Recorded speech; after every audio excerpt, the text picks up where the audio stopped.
Lord of the Flies, Chapter 12, Cry of the Hunters. Ralph lay in a covert, wondering about his wounds, for bruised flesh was inches in diameter over his right ribs, with a swollen and bloody scar where his spear had hit him. His hair was full of dirt and tapped like the tendrils of a creeper. All over he was scratched and bruised from his flight through the forest. By the time his breathing was normal again, he had worked out that bathing these injuries would have to wait. How would you listen for naked feet if you were splashing in the water? How could you be safe by the little stream or on the open beach? Ralph listened. He was not really far from the castle rock, and during the first panic he had thought he heard sounds of pursuit. But the hunters had only sneaked into the fringes of the greenery, retrieving spears perhaps, and then had rushed back to the sunny rock, as if terrified of the darkness under the leaves. He had even glimpsed one of them, striped brown, black, and red, and had judged that it was Bill. But really, thought Ralph, this was not Bill. This was a savage whose image refused to blend with that ancient picture of a boy in shorts and shirt. The afternoon died away. The circular spots of sunlight moved steadily over green fronds and brown fibre, but no sound came from behind the rock. At last Ralph wormed out of the ferns and sneaked forward to the edge of the impenetrable thicket that fronted the neck of land. He peered with elaborate caution between branches at the edge, and could see Robert sitting on guard at the top of the cliff. He held a spear in his left hand and was tossing up a pebble and catching it again with the right. Behind him a column of smoke rose thickly, so that Ralph's nostrils flared and his mouth dribbled. He wiped his nose and mouth with the back of his hands, and for the first time since the morning felt hungry. The tribe must be sitting around the gutted pig, watching the fat ooze and burn among the ashes. They would be intent. Another figure, an unrecognizable one, appeared by Robert and gave him something, then turned and went back behind the rock. Robert laid his spear on the rocks beside him and began to gnaw between his raised hands. So the feast was beginning, and the watchman had been given his portion. Ralph saw that for the time being he was safe. He limped away through the fruit trees, drawn by the thought of poor food, yet bitter when he remembered the feast. Feast today, and then tomorrow. I-dots. I feel like it should be idiots, but it says I-dots. He argued unconvincingly that they would leave him alone, perhaps even make an outlaw of him. But then the fatal, unreasoning knowledge came to him again. The breaking of the conch and the deaths of Piggy and Simon lay over the island like a vapor. These painted savages would go further and further. Then there was that indefinable connection between himself and Jack, who, therefore, would never leave him alone. Never. He paused, sun-flecked, holding up a bow, prepared to duck under it. A spasm of terror set him shaking, and he cried aloud. "No, they're not as bad as that. It was an accident." He ducked under the bow, ran clumsily, then stopped and listened. He came to the smashed acres of fruit and ate greedily. He saw two little ones, and, not having any idea of his own appearance, wondered why they screamed and ran. When he had eaten, he went toward the beach. The sunlight was slanting now into the palms by the wrecked shelter. There was the platform and the pool. The best thing to do was to ignore this leaden feeling about his heart, and rely on their common sense, their daylight sanity. Now that the tribe had eaten, the thing to do was to try again. And anyway, he couldn't stay there all night in an empty shelter by the deserted platform. His flesh crept and he shivered in the evening sun. No fire, no smoke, no rescue. He turned and limped away through the forest toward Jack's ends of the island. The slanting sticks of sunlight were lost among the branches. At length he came to a clearing in the forest where rock prevented vegetation from growing. Now it was a pool of shadows, and Ralph nearly flung himself behind a tree when he saw something standing in the center. But then he saw that the white face was bone, and that the big skull grinned at him from the top of his stick. He walked slowly into the middle of the clearing, and looked steadily at the skull that gleamed as white as ever the conch had done, and seemed to jeer at him cynically. An inquisitive ant was busy in one of the eye sockets, but otherwise the thing was lifeless. Or was it? Little prickles of sensation ran up and down his back. He stood, the skull about on a level with his face, and held up his hair with 2 hands. The teeth grinned. The empty sockets seemed to hold his gaze masterfully and without effort. What was it? The skull regarded Ralph like one who knows all the answers and won't tell. A sick fear and rage swept him. Fiercely he hit out at the filthy thing in front of him that bobbed like a toy and came back, still grinning into his face, so that he lashed and cried out in loathing. Then he was licking his bruised knuckles and looking at the bare stick, while the skull lay in 2 pieces. Its grin, now 6 feet across, he wrenched the quivering stick from the crack and held it as a spear between him and the white pieces. Then he backed away, keeping his face to the skull that lay grinning at the sky. When the green glow had gone from the horizon and night was fully accomplished, Ralph came again to the thicket in front of the castle rock. Peeping through, he could see that the height was still occupied, and whoever it was up there had his spear at the ready. He knelt among the shadows and felt his isolation bitterly. They were savages, it was true, but they were human, and the ambushing fears of the deep night were coming on. Ralph moaned faintly. Tired though he was, he could not relax and fall into a well of sleep for fear of the tribe.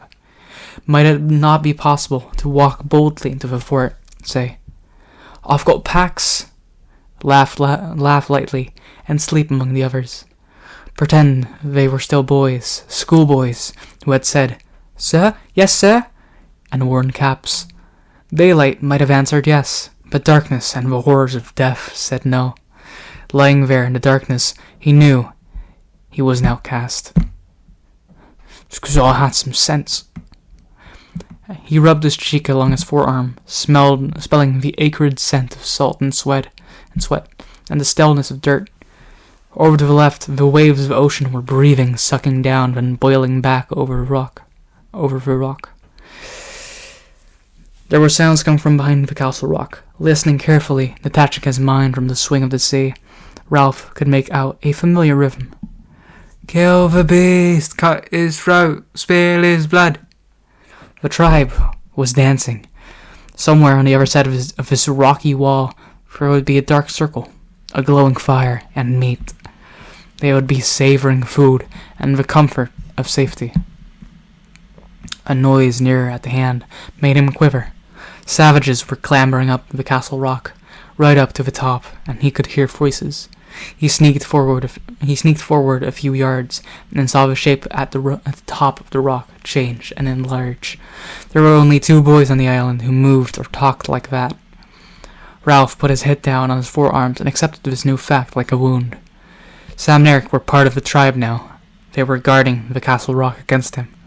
There was no chance of rescuing them and building up an outlaw tribe at the other end of the island.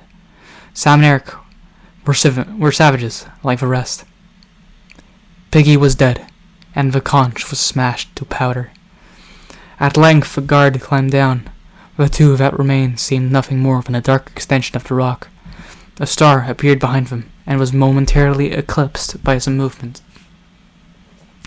Ralph edged forward, feeling his way over the uneven surfaces as though he were blind.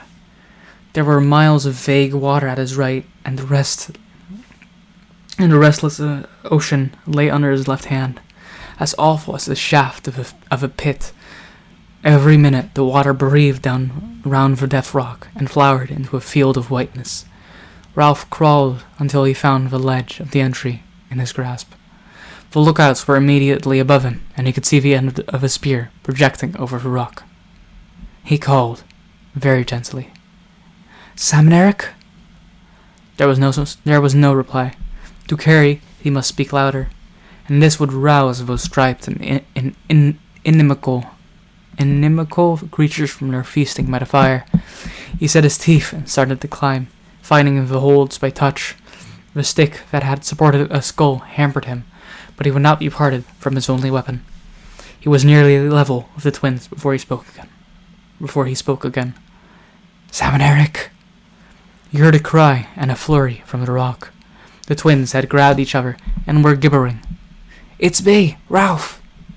Terrified that they would run and give the alarm, he hauled himself up until his head and shoulders were struck over the top. Far below his armpit, he saw the luminous flowering round the rock. "It's only me, Ralph." At length, they bent forward and peered in his face. We thought it was... We didn't know what it was. We thought... Memory of their new and shameful loyalty came to them. Eric was silent, but Sam tried to do his duty. "You got to go, Ralph. You go away now." He wagged his spear and essayed fierceness. You shove off, see?" Eric nodded agreement and jabbed his spear in the air. Ralph leaned on his arms and did not go. "I came to see you two." His voice was thick. His throat was hurting him now, though it had received no wound. "I came to see you two." Words cannot express the dull pain of these things. He fell silent, while the vivid stars were spilt and danced all ways. Sam shifted uneasily.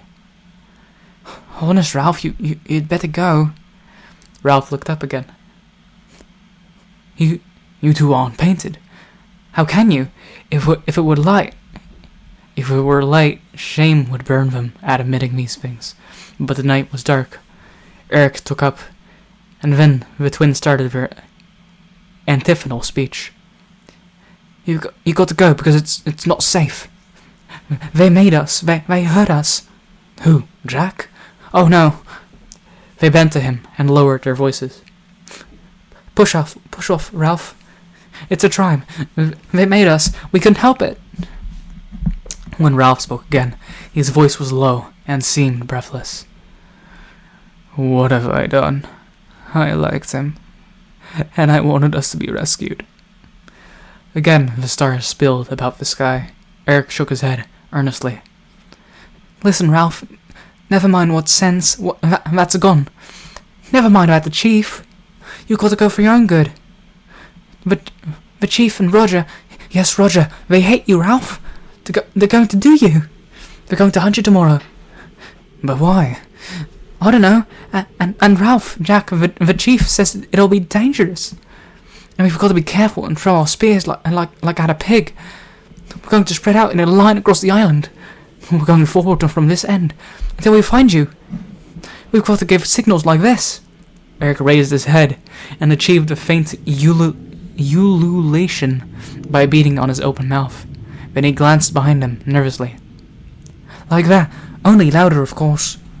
But I've done nothing," whispered Ralph urgently. "I only wanted to keep up a fire." He paused for a moment, thinking miserably of the morrow. A matter of overwhelming importance occurred to him. "What are you?" He could not bring himself to be specific at first, but then fear and loneliness goaded him. "When they find me, what are they going to do?" The twins were silent. Beneath him, the deaf rock flowered again. "What are they? Oh God, I'm hungry." The towering rock seemed to sway under him. "Well, what?" The twins answered his question indirectly. "You got to go now, Ralph. For your own good. Keep away, as far as you can. Won't you come with me? The three of us, we'd stand a chance." After a moment's silence, Sam spoke in a strangled voice. "You don't know Roger. He's a terror. And the chief, they're both terrors. Only Roger." Both boys froze. Someone was climbing towards them from the tribe. "He's going to see if we're keeping watch. Quick, Ralph!" As he prepared to let himself down the cliff, Ralph snatched at the last possible advantage to be wrung out of this meeting. "I'll lie up close in that thicket down there," he whispered. "So keep them away from it. They'll never think to look so close." The footsteps were still some distance away. Sam? I'm going to be alright, aren't I? The twins were silent again.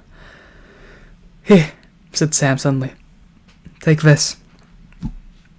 Ralph felt a chunk of meat pushed against him and grabbed it. But what are you going to do when you catch me? Silence above. He sounded so silly to himself. He lowered himself down for rock. What are you going to do? From the top of the towering rock came the incomprehensible reply. Roger sharpened the stick at both ends. Roger sharpened the stick at both ends. Ralph tried to attach a meaning to this, but he could not. He used all the bad words he could think of in a fit of temper that passed into yawning. How long could you go without sleep? He yearned for a bed and sheets, but the only whiteness here was the slow spilt milk, luminous round the rock 40 feet below, where Piggy had fallen. Piggy was everywhere, was on his neck, was become terrible in darkness and death. If Piggy were to come back now, out of the water, with his empty head. Ralph whimpered and yawned like a little one. The stick in his hands became a crutch on which he reeled. Then he tensed again. There were voices raised on the top of the castle, of the castle rock. Sam and Eric were arguing with someone, but the ferns and the grass were near. That was the place to be in, hidden, and next to the thicket that was served for tomorrow's hideout. Here, and his hands touched grass, was a place to be in for the night, not far from the tribe, so that if the horrors of the supernatural emerged, one could at least mix with humans for the time being, even if it meant. What did it mean? A stick, sharpened in both ends. What was there in that? They had thrown spears and missed. All but one. Perhaps they would miss next time, too. He squatted down in the tall grass, remembered the meat that Sam had given him, and began to tear at it ravenously. While he was eating, he heard fresh noises, cries of pain from Sam and Eric, cries of panic, angry voices. What did it mean? Someone besides himself was in trouble, for at least one of the twins was catching it. Then the voices passed away down the rock and ceased to think of him. He felt with his hands and found cool, delicate fronds backed against the thicket. Here, then, was a knight's lair. At first, he would creep into the thicket, squeeze between the twisted stems, and ensconce himself so deep that only a crawler like himself could come through, and that crawler would be jabbed. There he would sit, and the search would pass him by, and the cordon waver on, ululating along the island, and he would be free. He pulled himself between the ferns, tunneling in. He laid the stick beside him, and huddled himself down in the blackness. One must remember to wake at first light, in order to diddle the savages. And he did not know how quickly sleep came, and hurled him down a dark interior slope. He was awake before his eyes were open, listening to a noise that was near. He opened an eye, found a mold an inch or so from his face, and his fingers gripped into it. The light filtering between the fronds of fern. He had just time to realize that the age-long nightmares of falling and death were past, and that the morning had come. When he heard the sound again, it was an ululation over by the seashore. And now the next savage answered, and the next. The cry swept by him across the narrow ends of the island, from sea to lagoon, like the cry of a flying bird. He took no time to consider, but grabbed his sharp stick and wriggled back among the ferns. Within seconds, he was worming his way into the thicket, but not before he had glimpsed the leg of a savage coming toward him. The ferns were thumped and beaten, and he heard legs moving in the long grass. The savage, whoever he was, ululated twice, and the cry was repeated in both directions, then died away. Ralph crouched still, tangled in the ferns, and for a time he heard nothing. At last he examined the thicket itself. Certainly no one could attack him here, and moreover he had a stroke of luck. The great rock that had killed Piggy had bounded into his thicket and bounced there, right in the center. making a smashed space a few feet in extent each way. When Ralph had wriggled into this, he felt secure and clever. He sat down carefully among the smashed stems and waited for the hunt to pass. Looking out between the leaves, he caught a glimpse of something red. That must be the top of the castle rock, distant and unmenacing. He composed himself triumphantly to hear the sounds of the hunt dying away. Yet no one made a sound, and as the minutes passed in the green shade, his feeling of triumph faded. At last he heard a voice, Jack's voice, but hushed. "Are you certain?" The savage addressed said nothing. Perhaps he made a gesture. Roger spoke. "If you're fooling us." Immediately after this, there came a gasp and a squeal of pain. Ralph crouched instinctively. One of the twins was there, outside the thicket, with Jack and Roger. "You sure he meant in there?" The twin moaned faintly, and then squealed again. "He meant he'd hide in there." Yes, oh!" Silver laughter scattered among the trees. So they knew. Ralph picked up his stick and prepared for battle. But what could they do? It would take them a week to break through a path through the thicket, and anyone who wormed his way in would be helpless. He felt the point of his spear with his thumb, and grinned without amusement. Whoever tried that would be stuck, squealing like a pig. They were going away, back to the tower rock. He could hear feet moving, and then someone snickered. There came again that high, bird-like cry that swept along the line. So some were still watching for him. But some? There was a long, breathless silence. Ralph found that he had bark in his mouth from the gnawed spear. He stood and peered upward to the castle rock. As he did so, he heard Jack's voice from the top. "Heave! Heave! Heave!" The red rock that he could see at the top of the cliff vanished like a curtain, and he could see figures and blue sky. A moment later, the earth jolted. There was a rushing sound in the air, and the top of the thicket was cuffed as with a gigantic hand. The rock bounded on, thumping and smashing toward the beach. While a shower of broken twigs and leaves fell on him, beyond the thicket, the tribe was cheering. Silence again. Ralph put his fingers in his mouth and bit them. There was only one other rock up there that could conceivably move, but that was half as big as a cottage, big as a car, a tank. He visualized its probable progress with agonizing clearness. That no one would start slowly, drop from ledge to ledge, trundle across the neck like an outsized steamroller. "Heave! Heave! Heave!" Ralph put down his spear, then picked it up again. He pushed his hair back irritably, took 2 hasty steps across the little space, and then came back. He stood, looking at the broken ends of the branches. Still silence. He caught sight of the rise and fall of his diagram, and was surprised to see how quickly he was breathing. Just left of center, his heartbeats were visible. He put the spear down again. "Heave! Heave! Heave!" A shrill, prolonged cheer. Something boomed up on the red rock, and then the earth jumped and began to shake steadily.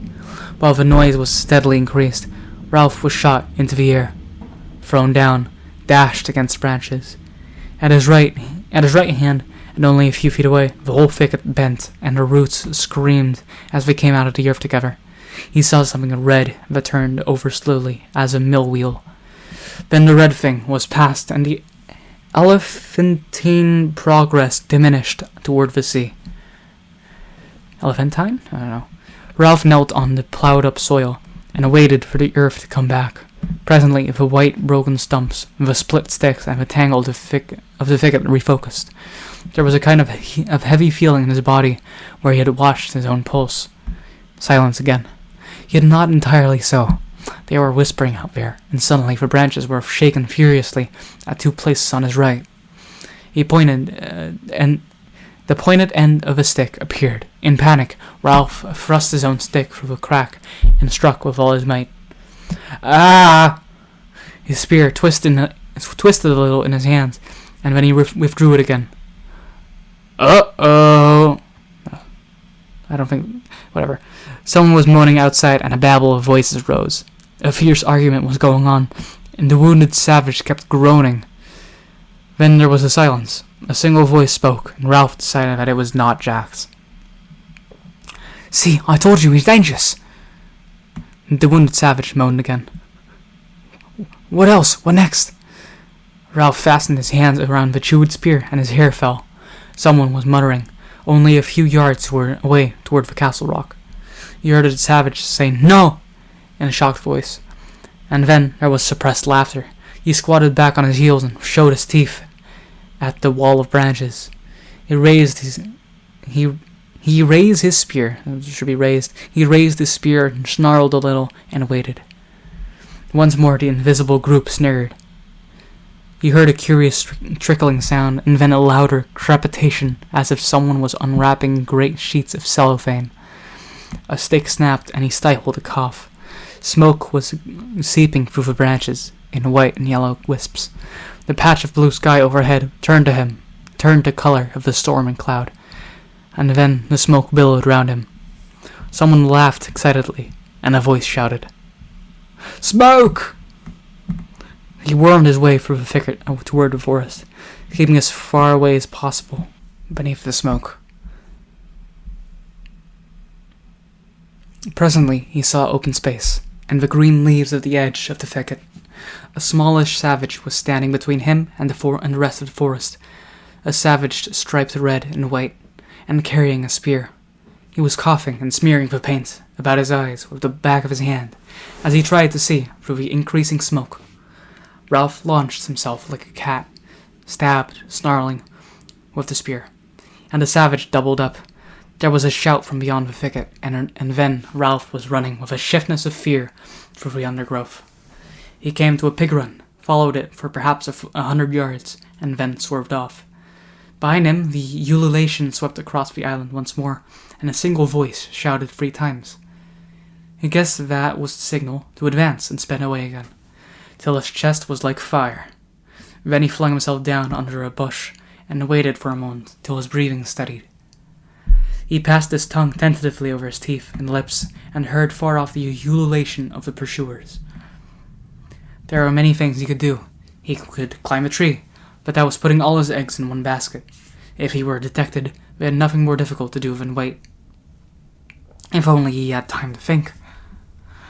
Another double cry at the same distance gave him a clue to their plan. Any savage balked in the forest would utter the double shout and hold up the line till he was free again. That way they might hope to keep the cordon unbroken right across the island. Ralph thought of the boar that had broken through them with such ease. If necessary, when the chase came too close, he could charge the cordon while it was still thin, burst through and run back. But run back where? The cordon would turn and sweep again. Sooner or later he would have to sleep or eat, and then he would awaken with hands clawing at him, and the hunt would become a running down. What was to be done then? The tree? Burst the line like a boar? Either way, the choice was terrible. A single cry quickened his heartbeat, and leaping up, he dashed away toward the ocean side and the thick jungle till he was hung up among the creepers. He stayed there for a moment, with his calves quivering. If only one would have a quiet or a long pause, a time to think. And there again, shrill and inevitable, there was the ululation sweeping across the island. At that sound he shied like a horse among the creepers, and ran once more till he was panting. He flung himself down by some ferns, the tree, or the charge. He mastered his breathing for a moment, wiped his mouth, and told himself that they'd be calm. Sam and Eric were somewhere in that line, and hating it. Or were they? And supposing, instead of them, he met the chief, or Roger, who carried death in his hands. Ralph pushed back his tangled hair, and wiped the sweat out of his eye. He spoke aloud. Think! What was the sensible thing to do? There was no piggy to talk sense. There was no solemn assembly for debate, nor dignity of the conch. Think. Most, he was beginning to dread the curtain that might waver in his brain. blacking out the sense of danger, making a simpleton of him. A third idea would be to hide so well that the advancing line would pass without discovering him. He jerked his head off the ground and listened. There was another noise to attend to now. A deep, grumbling noise, as though the forest itself were angry with him. A somber noise, across which the ululations were scribbled excruciatingly as on slate. He knew he had heard it before, somewhere, but had no time to remember.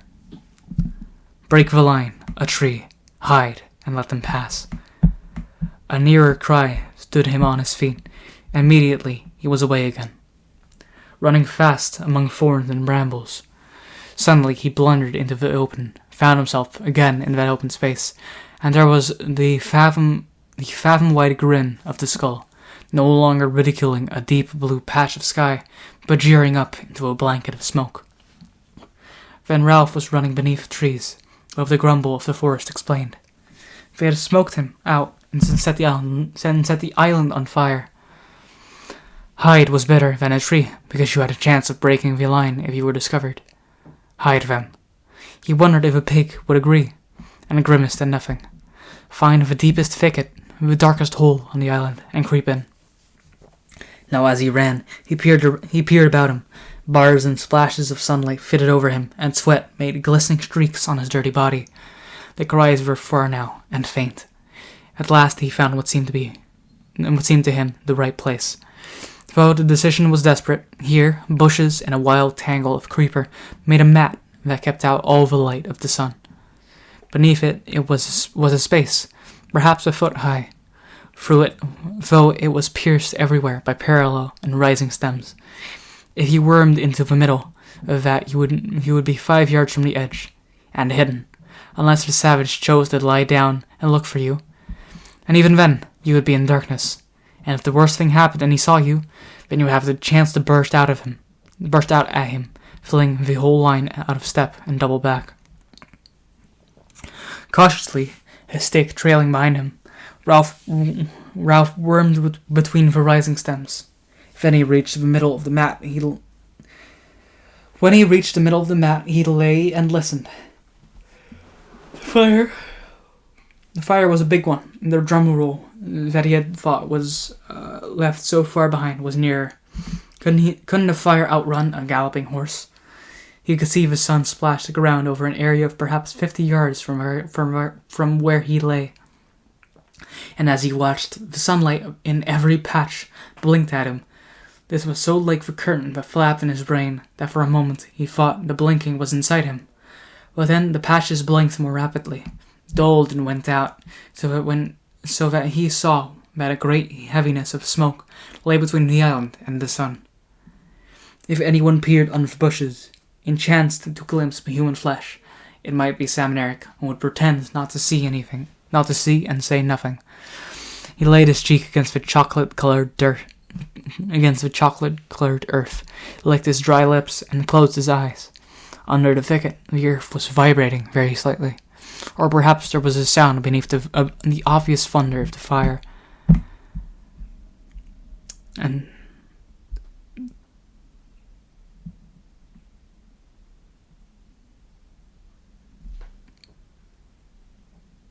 And scribbled ululations that were too loud to hear. Someone cried out. Ralph jerked his cheek off the earth and looked into the dulled light. They must be near now, he thought, and his chest began to thump. Hide, break the line, climb a tree. Which was the best after all? The trouble was you only ever had one chance.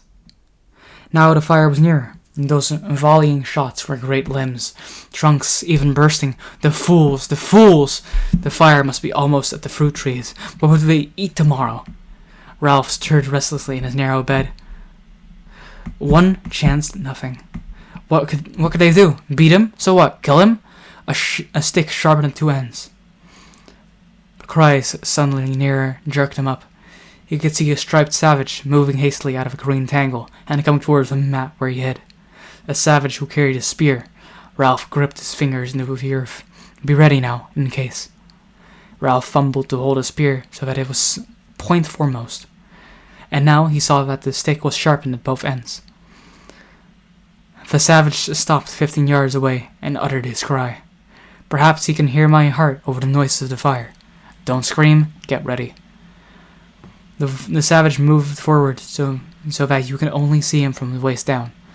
That was the butt of his spear. Now you could see him from the knee down. Don't scream. A herd of pigs came squealing out of the greenery behind the savage and rushed away into the forest. Birds were screaming and mice were shrieking, and a little hopping thing came under the mat and cowered. 5 yards away, the savage stopped, standing right by the thicket, and cried out. Ralph drew his feet up and crouched. The stake was in his hands. The stake sharpened at both ends. The stake was that vibrated so wildly that grew long, short, light, heavy light again. The ululation spread from the shore to shore.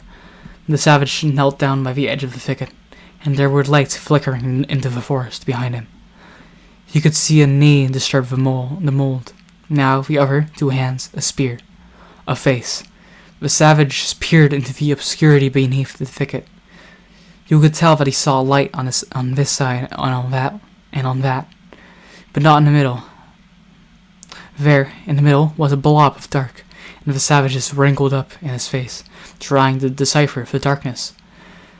The seconds lengthened. Ralph was looking straight into the savage's eyes. Don't scream. You'll get back. Now he's seen you. He's making sure. A stick sharpened. Ralph screamed, a scream of fright and anger and desperation. His legs straightened. The screams became continuous and foaming. He shot forward, burst the thicket, was in the open, screaming, snarling. Bloody, he swung the stake, and the savage tumbled over. But there were others coming toward him, crying out. He swerved as the spears flew past, and was silent, running. All at once the lights flickered ahead of him, merged together. The roar of all the forest rose to thunder, and a tall bush directly in his path burst into a great fan-shaped flame. He swung to the right, running desperately fast, with the heat beating on his left side, and the fire racing forward like a tide. The ululation rose behind him and spread along, a series of short, sharp cries. The sighting call. A brown figure showed up at his right and fell away. They were running, all crying out madly. He could hear them crashing in the undergrowth, and on the left was the hot, bright thunder of the fire. He forgot his wounds, his hunger and thirst, and became fear, hopeless fear on flying feet, rushing through the forest toward the open beach. Spots jumped before his eyes and turned into red circles that expanded quickly till they passed out of sight. Below him, someone's legs were getting tired, and the desperate ululation advanced like a jagged fringe of menace and was almost overhead. He stumbled over a root, and the cry that pursued him rose even higher. He saw a shelter burst into flames, and fire flapped at his right shoulder, and there was the glitter of water. Then he was down, rolling over and over in the worm's hand, crouching with arm to ward off, trying to cry for mercy. He started to his feet, tensed for more terrors, and looked up at the huge peaked cap. It was a white-topped cap, and above the green shade of the peak was a crown and anchor gold foliage. He saw white drill, epaulets, a revolver, a row of gilt buttons down in front of the uniform. A naval officer stood on the sand, looking down at Ralph in wary astonishment. On the beach behind him was a cutter, her bows hauled up and held by the 2 ratings. In the stern sheets, another rating held a submachine gun. The ululation faltered and died away. The officer looked at Ralph doubtfully for a moment, then took his hand away from the butt of the revolver. "Hello?" Squirming a little, conscious of his filthy appearance, Ralph answered shyly. "Hello?" The officer nodded, as if a question had been answered. "Are there any adults, any grown-ups with you?" Dumbly, Ralph shook his head. He turned a half-pace on the sand. A semicircle of little boys, their bodies streaked with colored clay, sharp sticks in their hands, were standing on the beach, making no noise at all. "Fun and games?" said the officer. The fire reached the coconut palms by the beach and swallowed them noisily. A flame, seemingly detached, swung like an acrobat and licked up the palm heads on the platform. The sky was black. The officer grinned cheerfully at Ralph. We saw your smoke. What have you been doing? Having a war or something? Ralph nodded. The officer inspected the little scarecrow in front of him. The kid needed a bath, a haircut, a nose wipe, and a good deal of ointment. Nobody killed, I hope. Any dead bodies? Only two, and they've gone. The officer leaned down and looked closely at Ralph. 2? Killed? Ralph nodded again. Behind him, the whole island was shuddering with flame. The officer knew, as a rule, when people were telling the truth. He whistled softly. Other boys were appearing now, tiny tots, some of them, brown with the distended bellies of small savages. One of them came close to the officer and looked up. I'm... But there was no more to come. Percival Wemyss Madison sought in his head for an incantation that had faded clean away. The officer turned back to Ralph. We'll take you both. How many of you are there? Ralph shook his head. The officer looked past him to the group of painted boys. Who's boss here? I am, said Ralph loudly. A little boy who wore the remains of an extraordinary black cap on his red hair and who carried the remains of a pair of spectacles at his waist started forward, then changed his mind and stood still. We saw your smoke. And you don't know how many of you there were? No, sir. Well, I should have thought, said the officer as he visualized the search before him. I should have thought that a pack of British boys, you're all British, aren't you, would have been able to put up a better show than that, I mean. It was like that at first, said Ralph. Before things... He stopped. We were together and then... The officer nodded helpfully. Oh no, jolly good show. Like a Coral Island. Ralph looked at him dumbly. For a moment he had a fleeting picture of the strange glamour that had once invested the beaches. But the island was scorched up like dead wood. Simon was dead, and Jack had... But the tears began to flow and sobs shook him. He gave himself up to them, now for the first time on the island. Great, shuddering spasms of grief that seemed to wrench his whole body. His voice rose under the black smoke before the burning wreckage of the island, and infected by that emotion, the other little boys began to shake and sob too. And in the middle of them, with filthy body, matted hair, and unwiped nose, Ralph wept for the end of innocence, the darkness of man's heart, and the fall through the ear of the true, wise friend called Peggy. The officer, surrounded by these noises, was moved and a little embarrassed. He turned away to give them time to pull themselves together, and waited, allowing his eyes to rest on the trim cruiser in the distance.